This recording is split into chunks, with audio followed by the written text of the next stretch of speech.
Hello guys, October 26th Sunday episode தாங்க பார்க்க போகிறோம். எபிசோடில் பார்த்தீங்கன்னா நம்மளோட சேதுபதி வந்துட்டு வராரு.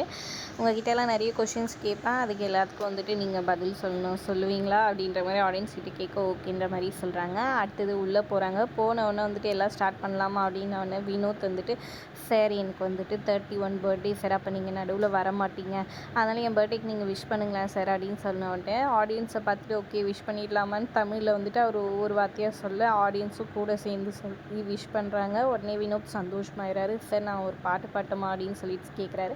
சரி ஓகே பாடுங்களேன் அப்படின்னு சொல்ல அப்புறமா அவர் கானா பாட்டு ஒன்று எல்லார் பற்றியும் வந்துட்டு காசு கொடுத்து இவ்வளோ தூரம் இது பண்ணுறாங்க, நம்ம ஏதாவது கண்டென்ட் கொடுக்கணும், ஏதாவது பண்ணணுன்ற மாதிரி, சும்மா உட்காந்துட்டு இருக்கக்கூடாது சாப்பிட்டுன்ற மாதிரி சொல்லி அப்படியே பாடிடுறாரு சூப்பராக.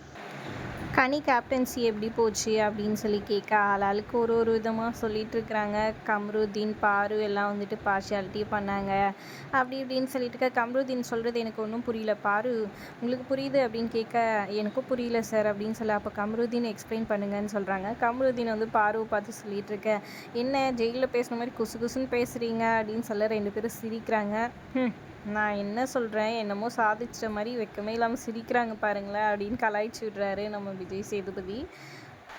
அப்புறம் இன்னொரு குத்தா பாருக்கும் ஒரு குத்துறாரு. என்ன பாரு நீங்கள் என்ன பண்ணியிருப்பீங்க தெரியுமா, அதெல்லாம் என்னோடய கேம் ஸ்ட்ராட்டஜிக்கா, என்னோடய கேம் ஸ்ட்ராட்டஜி, நான் இப்படி தான் உட்காருவேன், இதை தான் பண்ணுவேன் அப்படின்னு சொல்லிட்டு போயிட்டே இருப்பீங்க, எல்லாரும் உங்கள் பின்னாடியே பாருன்னு கூப்பிட்டுக்கிட்டே வரணும் அதானே அப்படின்ற மாதிரி சொல்கிறாங்க. அப்புறம் துஷரை கேட்குறாங்க, டிசிப்ளினாக இருக்கணும் இல்லைன்றதுனால தான் வந்துட்டு என்னோடய இது பறிச்சாங்க, ஆனால் இப்போயுமே வந்துட்டு அந்த மாதிரி நிறைய பேர் இருக்காங்க, கனியாக்கா கொஞ்சம் ஃபேவரட்டிசம் பார்த்துட்டு அவங்களுக்கெல்லாம் பண்ண மாதிரி தெரிஞ்சிச்சு, கேட்காத அவங்களுக்கு பனிஷ்மெண்ட் கொடுக்காத மாதிரி தெரிஞ்சிச்சு அப்படின்னு சொல்லிட்டு சொல்ல அப்படியா அப்படின்னு சொல்லிட்டு கனிக்கிட்டையும் கேட்டுட்ருக்காங்க. அப்படியெல்லாம் இல்லை சார், நான் என்னால் முடிஞ்ச அளவுக்கு நான் பண்ணேன் அப்படின்ற மாதிரி சொல்கிறாங்க. அப்புறம் வியானா போட்டு சூப்பராக உடச்சிடுறாங்க. ஆமாம் சார், எஃப்ஜே சபரி ஆதிரைக்கெல்லாம் வந்துட்டு கொஞ்சம் ஃபேவரட்டிசம் பண்ணாங்க கண்டிப்பாக அப்படின்ற மாதிரி சொல்லிகிட்ருக்காங்க.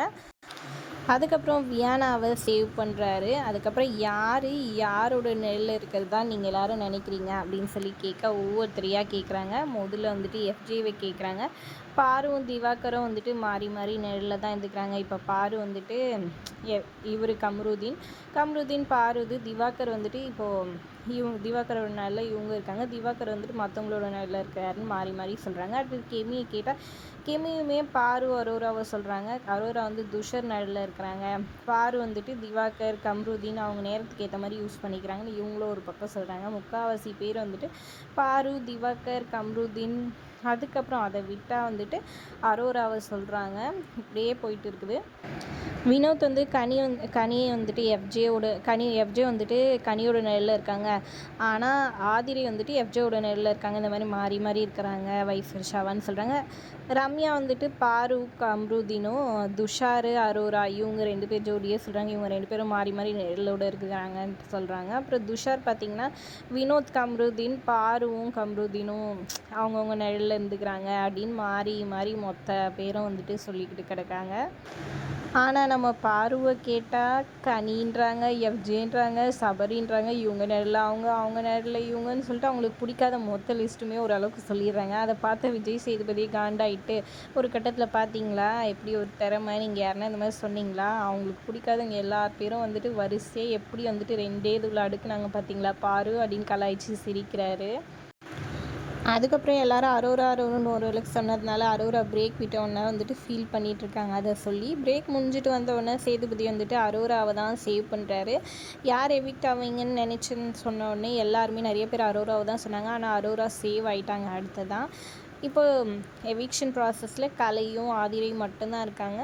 எவிக்ஷன் கார்டை தூக்கி காமிக்கிறாரு ஆதிரைன்ட்டு, ஆதிரை வாங்க பேசலான்னு சொல்லிடுறாங்க. அப்புறம் ஆதிரையை பிக் பாஸ் ஃப்ரண்ட்டில் வர சொல்லி, இந்த ஒரு பிளேயரை வந்துட்டு நான் இந்த பிக் பாஸ் மிஸ் பண்ணுவோம், நீங்கள் உண்மையிலேயே இந்த சீசன் 9 நல்ல பிளேயர் தான் அப்படின்னு சொல்கிறாங்க. இப்போது போல்டாக அந்த ஆதிரையை நாங்கள் பார்க்கணும், எல்லாரை பற்றியும் எல்லார்கிட்டையும் என்ன சொல்லணும்னு நினைக்கிறீங்களோ அதை சொல்லுங்கன்னு சொல்கிறாங்க. அப்புறம் எல்லார்கிட்டையும் ஒரு விஷயத்த வந்துட்டு சொல்கிறாங்க. திவாகர் அண்ணா நீங்களாக இருங்க, எஃப்ஜே நீ சூப்பராக விளையாடுற, அப்படியே விளையாடு, கோவப்படாத, கம்ருதீன் நீங்களும் அதே தான், வார்த்தை விட்டுறாதீங்க, அடிக்கிற மாதிரி போகாதீங்க அப்படின்னு எல்லாருக்கும் ஒரு அட்வைஸை வந்துட்டு வழக்கம் போல் போட்டு விட்றாங்க நம்ம ஆதிரை. அப்புறம் இவங்கள வெளியே வர சொல்லிட்டு எஃப்ஜே வந்துட்டு ஒரு பாட்டு பாடுறாரு, மியூசிக் வாசிச்சுட்ருக்காரு. நம்ம வினோத் சூப்பராகவே இருந்துச்சு. அதுக்கப்புறம் அந்த பேட்ஜை கட்டிட்டு சரி உங்களுக்கு ஆல் த பெஸ்ட்டுன்ற மாதிரி சொல்லி எல்லோரும் இது பண்ணி அமுச்சு விட்டுறாங்க. ஸ்டேஜுக்கு வந்தோடனே விஜய் சேதுபதி பேசுகிறாரு, எப்படி போச்சு கேம் எல்லாம்னு சொல்கிறாங்க. எங்கே மிஸ் ஆச்சுன்னு நினைக்கிறீங்கன்னு கேட்க, சார் நான் நல்லா தான் சார் பண்ணேன், கொஞ்சம் நடுவில் ரொம்ப டவுன் ஆனேன், அதுக்கப்புறம் நானே கம்பேக் கொடுத்தேன். ஆனால் அது ஏன் வந்துட்டு இவங்க எல்லாம் கவனிக்கல, எனக்கு என்ன ஆச்சுன்னு தெரியல, என்னை விட அன்டிசர்விங் எல்லாம் வந்துட்டு உள்ளே இருக்கிறாங்க. சரி ஓகே அப்படின்ற மாதிரி சொல்லி இது பண்ணுறாங்க. அப்புறம் ஏவி போடுறாங்க, ஏவியெல்லாம் பார்த்து முடிச்சிடுறாங்க. அதுக்கப்புறம் சரி ஓகே போய்ட்டு வாங்கன்ற மாதிரி ஆதிரையை அமுச்சு வச்சிடுறாங்க. ஃபைனலாக இங்கே உள்ளே வந்துட்டு எல்லாருக்கும் டாட்டா பாய் பாய் சொல்கிறாங்க. அப்போ கம்ருதீனுக்கு வந்துட்டு இதுவும் சொல்கிறாங்க. இவங்க மாறி மாறி வந்துட்டு பிரச்சனை சொல்லி இது பண்ணிட்டு இருந்தனால அப்போவே சொன்னதுனால கம்ருதீனுக்கு வந்து இங்கே பாருங்கள், நான் வெயிட் பண்ண வேண்டிய அவசியம்லாம் எனக்கு கிடையாது, நேற்று சொன்னதே தான், ஓட்டு வரத்துக்கு முன்னாடியே வந்துட்டு நான் தூக்கணும்னு நினச்சா தூக்கிடுவேன்றதை வந்துட்டு உங்களை தூக்கிடுவேன், வெளியே அமுச்சு விட்ருவேன் அப்படின்ற மாதிரி சொல்லிடுறாங்க. இதுக்கு நடுவில் தான் வந்துட்டு அந்த டாஸ்க் இதுவானதுனால தான் வந்துட்டு ஃபைட்டே நடந்திருக்கும். துஷருக்கும் கம்ருதீனுக்கும் தேவையில்லாமல் வார்த்தைங்களை விட்டு கம்ருதீன் வந்துட்டு இதெல்லாம் என்ன ப்ராட்டப்போ அப்படின்னு சொல்ல, நீ யார் சொல்கிறது இதெல்லாம் ப்ராட்டப்னு சொல்கிறதுக்கு அப்படின்ற மாதிரி கோவப்பட்டு இவரு ஒரு பக்கம் இருக்க, சேதுபதி வந்தாலும் வந்துட்டு அதை கண்டுக்காமல் அவங்க பாட்டுக்கு சண்டை போட்டிருக்காங்க. இதனால் ஒரு பக்கம் கடுப்பாயிடுறாங்க. வெளியே போய் பார்த்துக்கிட்டு இருந்தால் கொஞ்சம் அவங்கள பார்த்து பண்ணுங்கள் மக்களே, வெளியே வந்து பார்த்துக்கிட்டு என்ன பார்த்துக்கிறாங்களோ இந்த மாதிரி தலையை திருகி போட்டுருவேன், இதை பண்ணிவிடுவேன் அதை பண்ணிவிடுவேன்னு சொல்கிறதெல்லாம் கொஞ்சம் கூட நல்லாவே இல்லை, இது எத்திக்கலாகவும் இல்லை அப்படின்றத சொல்லி தெளிவாக சொல்லி முடிச்சுட்டு அப்புறம் அங்கேருந்து கிளம்பிடுறாங்க. அதுக்கப்புறம் பார்த்திங்கன்னா இங்கே கலையும் திவாகரும் வந்து உட்காந்துட்டு வெளியே உட்காந்துட்டு நாமினேஷன் பற்றி டிஸ்கஸ் பண்ணிகிட்டு இருக்காங்க. அவங்க எப்போவுமே வந்துட்டு இந்த நாமினேஷன் பற்றி டிஸ்கஸ் பண்ணுறாங்க. கம்ருதீனை குத்தலாம், அதுக்கப்புறம் வினோத்தை குத்தலாம், அப்படி இப்படின்னு சொல்லிட்டு அவங்க பாட்டுக்கு ஒரு பிளானிங்கை போட்டுட்ருக்காங்க. இந்த மாதிரியெல்லாம் பண்ணக்கூடாதுன்னு எத்தனை வாட்டி சொன்னாலும் இவங்க கேட்கவே மாட்டேங்கிறாங்க. இதை கண்டிப்பாக பிக் பாஸோ இல்லை சேதுபதியோ வார்ன் பண்ணால் மட்டும்தான் இவங்க அடங்குவாங்க போல இருக்குது. இன்னொரு பக்கம் பார்த்திங்கன்னா இங்கே அரோராவுக்கும் கம்ருதீனுக்கும் பிரச்சனை வருது. அரோரா வந்துட்டு நான் உன்னை மிஸ் பண்ணேன், சாரி நான் பண்ணது தப்பு தான்ற மாதிரி கம்ருதீன் கிட்டே சொல்லிகிட்ருக்காங்க.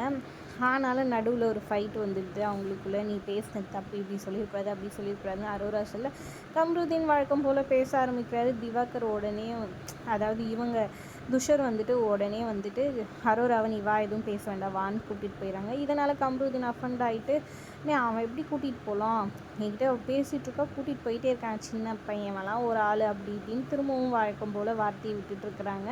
அப்புறம் விக்ரம் வந்துட்டு அரோராவுக்கு அட்வைஸ் பண்ணிகிட்ருக்காங்க, சரி ஃப்ரீயாக விடு, நீ எதுவும் இது பண்ணிக்காத அப்படி இப்படின்னு சொல்லிட்டு அட்வைஸ் பண்ணிகிட்ருக்காங்க. இந்த கம்ருதீனும் பார்வையும் திருத்தவே முடியாதுடா சாமின்ற மாதிரி தான் இருக்குது. கடுப்பாக இருக்குது இதுங்க பண்ணுற அலப்பறையை பார்க்கும்போது, காண்டாக இருக்கும். முதல்ல வெளியே தொட்டி விடுங்கடா இந்த கம்ருதீனன்ற மாதிரி தான் தோணுது. இந்த பார்வை முடிஞ்சால் அவனுக்கு முன்னாடி அமைச்சு வைக்கணுன்றது தான் என்னோட கருத்து. நீங்கள் என்ன நினைக்கிறீங்கன்றதை மறக்காமல் கமெண்ட் பண்ணுங்கள். வீடியோ பிடிச்சிருந்தா லைக் பண்ணிக்கோங்க.